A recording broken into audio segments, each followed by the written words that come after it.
Thank you, Colonel Lozado. I could not be more thrilled to be with you today and to see such a great turnout of friends and colleagues as we run our annual Partners Harbor Inspection. And yes, I know we are virtual, but I have great optimism that we will be back on the water soon. This is our 11th annual Partner Harbor Inspection since the release of the Hudson-Raritan Estuary Comprehensive Restoration Plan. In more normal times, most of you would be boarding our large drift collection vessel Hayward, and we would have shared an excellent breakfast and sailed the estuary to either Jamaica Bay or Newark Bay. But of course, it's not normal times. I have to start by acknowledging the incredible efforts of everyone who has agreed to present today. And of course our own Lisa Barron, who has worked tirelessly year after year to make this event a success. I want to highlight some key successes, and I'll start with the onset of the pandemic, as our harbor and many of our partners here today were immediately in the mix. Last March, we had an incredible interagency collaboration among partner agencies, regulators, and the dredging community to enable the timely dredging and berth deepening that ensured a safe navigation mooring space was available for the arrival of the U.S. naval ship Comfort. It arrived in New York City at a critical time within the pandemic. The team found a way, and the berth was dredged and ready just a day before the vessel's arrival. As I've told some of you before, the success of this effort and the grand arrival of the vessel on April 1st last year was a great morale booster for our region and sent the message that we were going to push through this. The Corps also went to work for FEMA, Health and Human Services, and the state and city to bring to bear emergency response expertise, technical capability, and capacity to respond to the pandemic and build facilities for projected surges in hospitalizations. Working 24/7 and tirelessly last March and April, we ran an effort under a FEMA mission assignment that constructed 4 major alternative care facilities. Those were at the Javits Center, Westchester County Center, SUNY at Westbury, and SUNY at Stony Brook.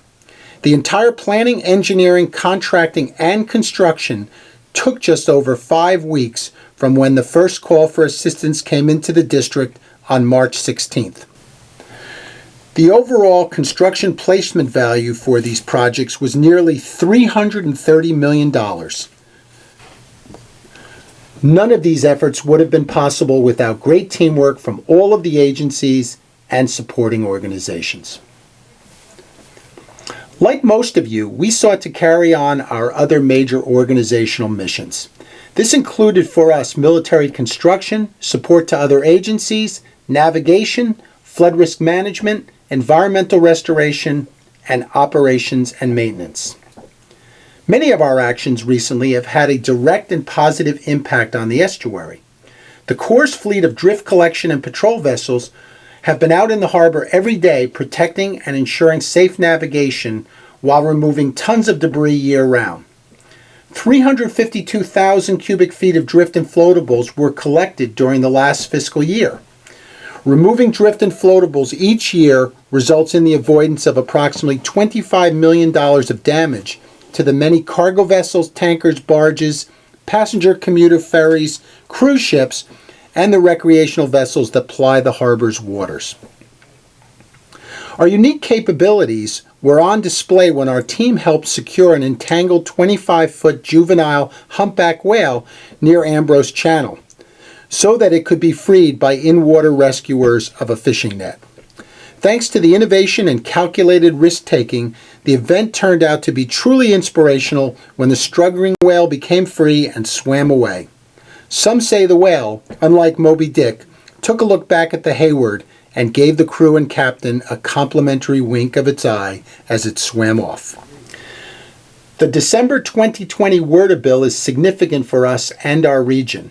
20 new individual restoration projects were authorized for construction, and new feasibility studies and spin-off projects were authorized in the Hudson-Raritan Estuary Ecosystem Restoration Study.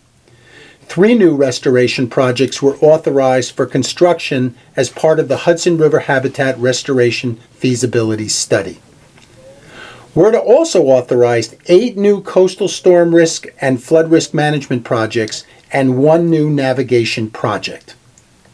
On the Rockaway Peninsula, we have begun work on nearly $500 million of storm damage risk reduction measures on the beachfront, and we are planning efforts including integrating nature-based features into resiliency efforts within Jamaica Bay. Along Seabright to Manasquan, New Jersey, we completed periodic renourishment with sand in November of 2020, and we have a new project that will proceed in fiscal year 21 between Asbury Park and Manasquan. Other great accomplishments this year were the signing of a project partnership agreement with the New Jersey DEP on the Passaic River Tidal Coastal Storm Risk Management Project.